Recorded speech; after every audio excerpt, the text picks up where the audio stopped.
नमस्कार, crime update में आपका स्वागत है। स्वयं से पहले सेवा ध्येय वाक्य के साथ यमुना में आए उफान के बीच उत्तर पूर्वी जिला पुलिस ने जिस प्रकार मोर्चा संभाला, उससे लोगों को बड़ी राहत मिली। बाढ़ जैसी आपदा के दौरान जिला पुलिस कैसे बनी मुसीबत में फंसे लोगों के लिए रहनुमा, इसी पर पेश है हमारी ये रिपोर्ट। मॉनसून की शुरुआत में हुई मूसलाधार बारिश लोगों के लिए बड़ी मुसीबत लेकर आई। भारी बारिश के कारण यमुना नदी का जलस्तर अचानक से उफान मारने लगा और राजधानी में बाढ़ जैसी स्थिति पैदा हो गई। इससे खासकर उत्तर पूर्वी जिले के कई इलाकों में जल भराव की समस्या हो गई, जिससे लोगों की रोजमर्रा की जिंदगी अस्त व्यस्त हो गई और उन्हें अनेक दिक्कतों का सामना करना पड़ा। इस बीच लोगों को राहत पहुंचाने और हालात को सामान्य बनाने के लिए उत्तर पूर्वी जिला पुलिस जी जान से जुटी रही। पुलिस कर्मियों ने जहां जल भराव वाले इलाकों में फंसे लोगों को सुरक्षित निकालकर उनकी जान माल की हिफाजत की, तो वहीं सुरक्षा व्यवस्था का भी बखूबी ख्याल रखा।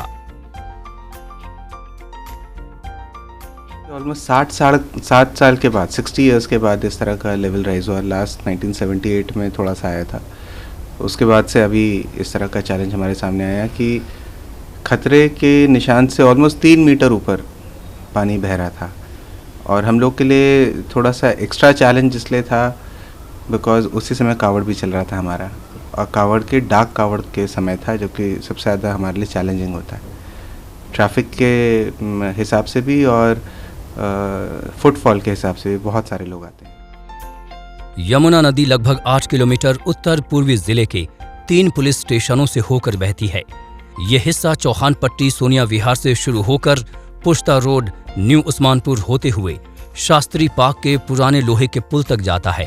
ये इलाका यमुना में आए उफान से सबसे ज्यादा प्रभावित हुआ। लिहाजा जिला पुलिस ने एनडीआरएफ, बाढ़ विभाग और निजी नाव मालिकों के साथ कंधे से कंधा मिलाकर काम किया, ताकि लोगों को सुरक्षित बाहर निकाला जा सके। इस संयुक्त बचाव अभियान का परिणाम ये रहा कि लगभग 1006 लोगों व 1000 से अधिक मवेशियों और अन्य जानवरों को खतरे वाली जगह से निकाल विभिन्न राहत शिविरों में पहुंचाया गया। यमुना के साथ मेरा जो ज़िले का जो बाउंड्री है वो काफ़ी लंबा जाता है। सोनिया विहार से शुरू होकर 3 पुलिस स्टेशन का पड़ता है, सोनिया विहार, न्यू उस्मानपुर और शास्त्री पार्क। और गड़ी मेंडू गांव जो मेरा था वो डूब गया था उसमें, और हमारे लिए एक बड़ा चैलेंज था वहाँ से लोगों को इवैक्यूएट करना, वहाँ से मवेशियों को निकालना। तो करीब 2000 लोगों को हमने बचाया वहाँ से, और करीब 1200 मवेशियों को हमने सेफली वहाँ से निकाला। इसमें एनडीआरएफ का बहुत मदद रही। मेरे एसएचओज खुद अपना वो जैकेट, लाइफ जैकेट पहन के पानी में उतरे और लेकर आए। अलर्ट जिला पुलिस ने यमुना का जलस्तर खतरे के निशान से ऊपर जाने पर लोगों से निचले इलाकों को खाली कर सुरक्षित स्थान पर जाने का आह्वान किया। तमाम मुसीबतों के बावजूद लोग अपने घर छोड़ने को तैयार नहीं थे। ऐसे में पुलिस ने सूझबूझ का परिचय देते हुए लोगों का भरोसा जीता और उन्हें अपना घर छोड़ने के लिए मनाया। इसमें बहुत सारी ह्यूमन स्टोरीज हैं। जैसे एक यंग लड़का था, उसको तैरना नहीं आता था, तो एक पेड़ के ऊपर 22 घंटे से वो स्ट्रैंडेड था। तो और 1-1.5 घंटे में वो कह रहा था तो मैं गिर जाता, बिकॉज सारी रात से सोया नहीं था, तो उसको बचा के लाए। फिर एक ओल्ड लेडी थी, उसको बचाया। फिर एक गाय थी, बेचारी बंधी हुई थी और वहाँ तो कोई पहुँच नहीं पा रहा था, तो फिर उसको खोल के हम लोग ने निकाला। तो it was a huge exercise. बाढ़ग्रस्त क्षेत्र में पर्याप्त मात्रा में पुलिस बल तैनात किया गया था, जो दिन रात लोगों को राहत पहुंचाने के काम में जुटा था।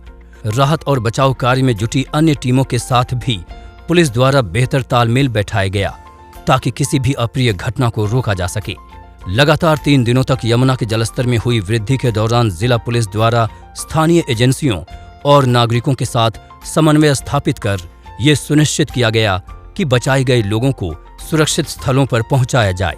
इतना ही नहीं, उन्हें आवश्यक चीजों मसलन भोजन, पानी और कपड़े आदि की दिक्कत न हो, इसका भी जिला पुलिस द्वारा खास ख्याल रखा गया। 10 रिलीफ कैंप्स हैं। अभी भी 1 मीटर ऊपर ही चला गया था उतरते उतरते भी, और अभी भी कई बार बीच में हमें इत्तला आती है कि कई बार पानी पीछे से ज़्यादा छोड़ा गया है, पर अभी तो नॉर्मल है।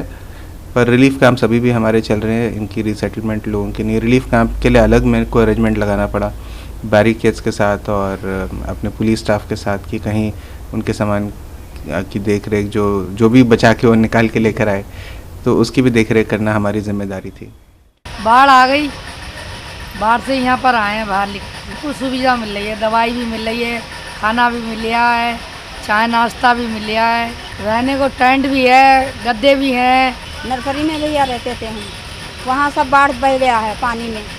अब हमारे को सुविधा यहाँ दिया गया है कि तुम्हारे लोग यहाँ पर सड़क पर रहो, तो भैया मैं यहाँ टेंट में रह रहे हैं। खाना पीना, लेटरिन बाथरूम, नहाने धोने का सब चीज़ मिल रहा है, कोई चीज़ की परेशानी नहीं है, सब चीज़ चाय वाय सब आती है। सामान डूब गया, हम इस मारे भाग आए, पानी में से निकाले गए थे।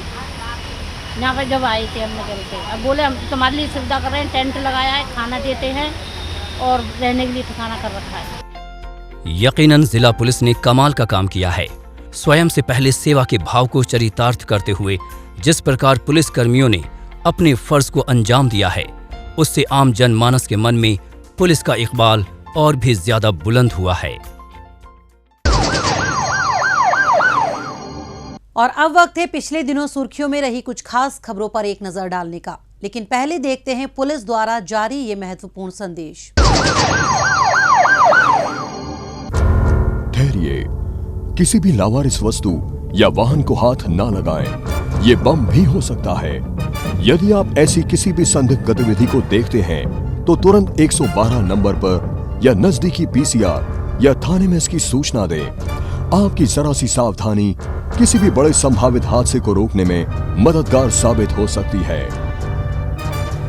पुलिस की पैनी निगाहें देशद्रोहियों की गतिविधियों पर लगी हैं।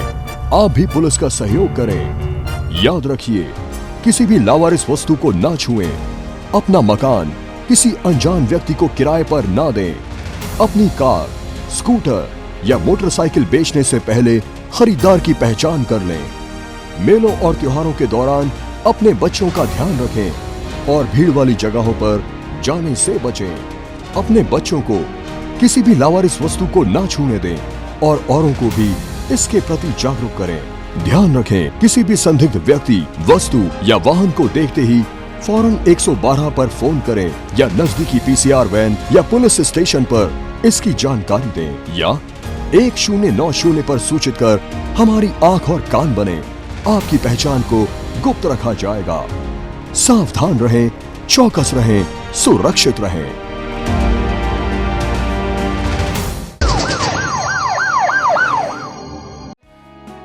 आगामी स्वतंत्रता दिवस और दिल्ली में होने वाले G20 समिट के मद्देनजर दिल्ली पुलिस पूरी तरह से चौकस है।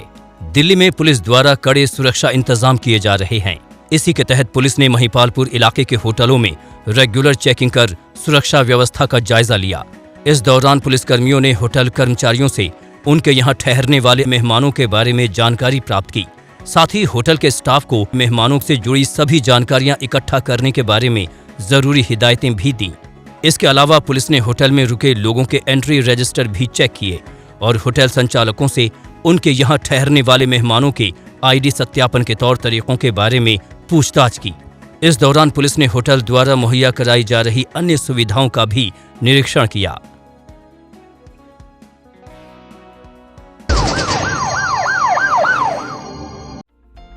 उत्तर पूर्वी जिला पुलिस ने मुहर्रम और ताजिया के दौरान सुरक्षा इंतजामों को लेकर सीलमपुर स्थित उत्तर पूर्वी जिले के डीसीपी कार्यालय में नागरिक अधिकारियों के साथ एक अहम बैठक बुलाई। इस बैठक में भाईचारा कमेटी व अमन कमेटी के सदस्यों के साथ साथ एमसीडी स्टाफ सहित बड़ी संख्या में पुलिसकर्मी मौजूद रहे। इस दौरान जिला क्षेत्र में मुहर्रम के अवसर पर अमन और शांति बनाए रखने पर विस्तार से चर्चा की गई। इसके साथ साथ उत्तर पूर्वी जिले के पुलिस उपायुक्त डॉक्टर जोई टिर्की ने त्योहारों के दौरान सुरक्षा व्यवस्था को लेकर पुलिस अधिकारियों के साथ गहन विचार विमर्श किया।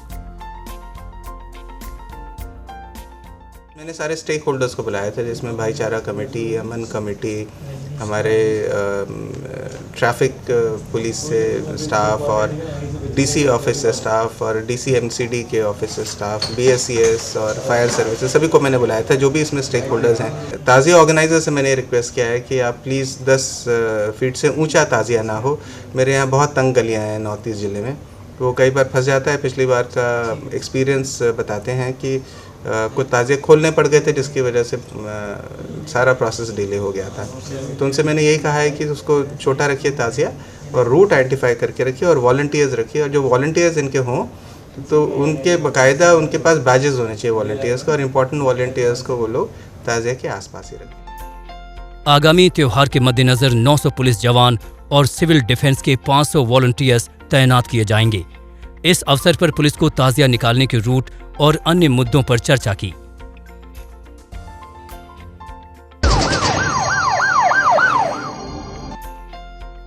हरियाली को बढ़ावा देने के लिए दिल्ली पुलिस ने बीएसईएस यमुना पावर लिमिटेड के सहयोग से वजीराबाद स्थित दिल्ली पुलिस अकादमी परिसर में वृक्षारोपण अभियान का आयोजन किया गया।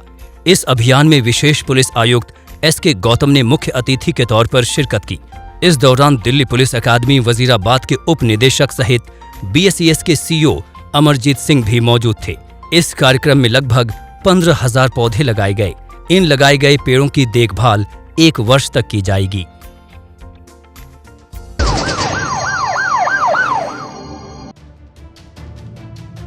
एक ज्वेलर से दिल्ली में हुई 10 किलो सोने की लूट के मामले को सुलझाते हुए बाहरी जिला पुलिस ने आरोपी सुशील को गिरफ्तार किया है। आरोपी ने फर्जी सेंट्रल जीएसटी इंस्पेक्टर बन ज्वेलर के ड्राइवर की मदद से लूट की इस साजिश को अंजाम दिया था। ज्वेलर के ड्राइवर ने ही सुशील को अपने मालिक के गोल्ड खरीदने से लेकर आने जाने के रूट की सारी जानकारी मुहैया कराई थी। इसी आधार पर सुशील ने दिल्ली से सोना खरीदकर वापस जा रहे ज्वेलर की कार को अपने गुर्गों के जरिए रानीबाग इलाके में ओवरटेक कर रुकवाया और सेंट्रल जीएसटी इंस्पेक्टर बनकर जांच पड़ताल के नाम पर सोना ले लिया और फरार हो गया। शिकायत मिलने पर पुलिस ने कार्रवाई की और लूट की वारदात का पर्दाफाश कर दिया। लुधियाना के एक ज्वेलर रविंद्र कुमार, जिनका वहाँ आर्यन ज्वेल्स के नाम से शोरूम है और गोल्ड का काम करते हैं, उनका ड्राइवर बलराज सिंह और उनका एक एम्प्लॉय राजन बाबा, ये दोनों करोल बाग से 10 किलो गोल्ड लेकर इटिगा कार में यहाँ से चले थे। आउटर डिस्ट्रिक्ट के रानीबाग के इलाके में एक I-20 कार ने उनको इंटरसेप्ट किया और कार से 2 लोग उतर के इनके पास आए और उन्होंने अपने आप को सेंट्रल जीएसटी का इंस्पेक्टर बताया, जिन्होंने अपना नाम इंस्पेक्टर सतबीर सिंह और इंस्पेक्टर रवि कुमार बताया और अपना आई कार्ड दिखाया, और उन्होंने बताया कि ये जो गोल्ड आप लेके जा रहे हो ये अनऑथराइज्ड है। एम्प्लॉई ने रविंद्र कुमार जो ऑनर थे उनसे उस ऑफिसर की बात कराई और ये बताया गया कि ये सारे डॉक्यूमेंटेड गोल्ड हैं। फिर भी वो दोनों व्यक्ति 10 किलो गोल्ड लेकर चले गए और ये कह के गए कि कल अपने डॉक्यूमेंट्स लेके आप ऑफिस में आना। पुलिस ने इसकी निशानदेही पर 8 किलो सोना भी जब्त कर लिया है।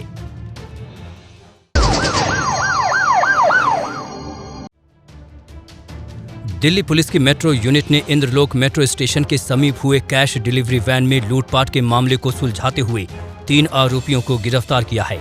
पकड़े गए आरोपियों की पहचान सतीश कुमार, चेतन शर्मा और प्रीतम शर्मा के रूप में हुई है। हाल ही में इन्होंने इंद्रलोक मेट्रो क्षेत्र में कैश डिलीवरी वैन से उस वक्त 51,50,000 रुपए लूट लिए थे, जब गनमैन और कस्टोडियन इंद्रलोक पीएनबी एटीएम में कैश जमा करने गए थे। इस वारदात का मास्टरमाइंड सतीश था और आसानी से पैसा कमाने के मकसद से इसने अपने साथियों के साथ मिलकर लूटपाट की साजिश रची थी। इस बाबत पीसीआर कॉल के जरिए शिकायत मिलने पर Netaji Subhash place metro police थाने में मामला दर्ज कर पुलिस तहकीकात में जुट गई। जांच पड़ताल के दौरान पुलिस ने ह्यूमन और टेक्निकल सर्विलांस की मदद से दिल्ली और एनसीआर में विभिन्न स्थानों पर छापेमारी कर इन तीनों को धर दबोचा। ये इंद्रलोक मेट्रो स्टेशन है। मेट्रो स्टेशन के पार्किंग के अपोजिट साइड में एक कैश डिलीवरी वैन खड़ी हुई थी। वहाँ पे जब टीम पहुँची है तो वहाँ पे हमारे टीम को वहाँ पे उस सिक्योरिटांस का एक मैनेजर है, कंप्लेनेंट है, उन्होंने बताया कि ये कैश डिलीवरी वैन यहाँ पे तकरीबन 1 बजे के आसपास यहाँ पे पहुँची है और एक बैंक के एटीएम के मशीन में पैसे डालने के लिए। जब ये पैसे डालने के लिए सिक्योरिटी गार्ड और 2 कस्टोडियन अंदर चले गए थे मेट्रो स्टेशन पे एटीएम में पैसे डालने के लिए, उन्होंने वहाँ पे ड्राइवर को छोड़ दिया था और उनके वैन में और कुछ पैसे रखे हुए थे एक ट्रंक बॉक्स में। जब ये लोग वहाँ पे एटीएम पे पैसे डिपॉजिट करके जब वापस आ रहे थे, जब ये वैन के नज़दीक पहुँचे तो उन्होंने देखा कि वो जो ड्राइवर था वो और एक लड़के के साथ एक मोटरसाइकिल पे एक बैग लेके भागता हुआ दिखाई। पुलिस ने लूटी गई रकम में से 45,86,500 रुपए और वारदात में इस्तेमाल कार भी बरामद कर ली है। पुलिस की आगे की छानबीन जारी है।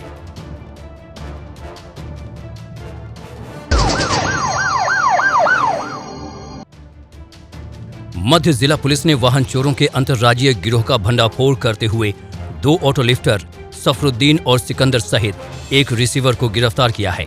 सफरुद्दीन पर 26 आपराधिक मामले पहले से दर्ज हैं और पुलिस ने इसके सिर पर 1 लाख रुपए का इनाम भी घोषित कर रखा था। वहीं सिकंदर भी 8 आपराधिक मामलों में शामिल रहा है। इन दोनों ने पिछले कुछ महीनों में दिल्ली के अलग अलग इलाकों में 100 से अधिक कारें चुराकर उन्हें ठिकाने लगा दिया था। ऑपरेशन विराम के तहत वाहन चोरी की वारदातों पर लगाम लगाने में जुटी पुलिस को इन दोनों के बारे में पता चला था। इसी बीच पुलिस को सूचना हाथ लगी कि सफरुद्दीन हैदराबाद से दिल्ली आने वाला है। इस आधार पर पुलिस ने IGI एयरपोर्ट पर ट्रैप लगाकर इसे दबोच लिया। बाद में इसकी निशानदेही पर पुलिस ने इसके साथी सिकंदर और एक रिसीवर को भी गिरफ्तार कर लिया। टीम ATS ने MV थेफ्ट इंसिडेंट को गौर करते हुए उस पर काम करते हुए 2 इंटरस्टेट ऑटो लिफ्टर को आइडेंटिफाई किया। सफरुद्दीन अलियास सामिया अलियास कालिया है ये, और दूसरा मेरठ का सिकंदर। इन्हें अरेस्ट किया गया। सफरुद्दीन को एयरपोर्ट से अरेस्ट किया गया और उसकी इंटरोगेशन में काफ़ी कुछ ऐसा खुलासा हुआ जिसमें मोडस ऑपरेंडी निकल कर आई। और पिछले 2-3 महीनों में जो वारदातें रही हैं, 40 से अधिक कारें इन्होंने चुराई हैं यासिर और सिकंदर के साथ मिलकर। तो सिकंदर को पहले अरेस्ट किया गया। दिल्ली NCR से 5 कारें बरामद की गई। उसके बाद जो नॉर्थ ईस्ट में जो इनका नेक्सस निकल कर आया उसमें टीम रवाना की गई। वहाँ पर मेन इनका जो रिसीवर है तारिक आगम, उसको अप्रीहेंड किया गया। 10 हाई एंड कार्स रिकवर कर ली गई। पुलिस ने इनके कब्जे से चुराई गई 15 कारें भी बरामद कर ली हैं।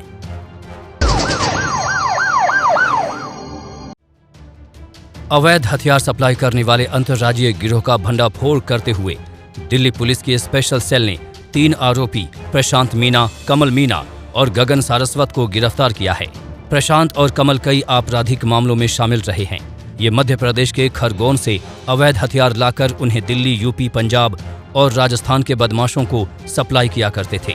ये खरगोन से एक पिस्टल 8,000 रुपयों में खरीदते और उसे आगे 30,000 रुपये में बेचा करते थे। पुलिस को सूचना मिली थी कि 2 तस्कर सूरजकुंड रोड के नजदीक वायुसेना विहार में अपने साथी को अवैध हथियार की डिलीवरी देने के लिए आने वाले हैं। इसी आधार पर पुलिस ने संभावित स्थान पर जाल बिछाया और इन तीनों को धर दबोचा। पुलिस ने इनके कब्जे से 15 पिस्टल सहित 18 मैगजीन भी बरामद कर ली है।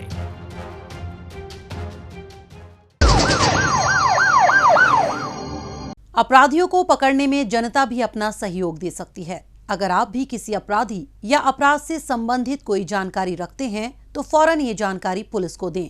आपकी पहचान को गुप्त रखा जाएगा।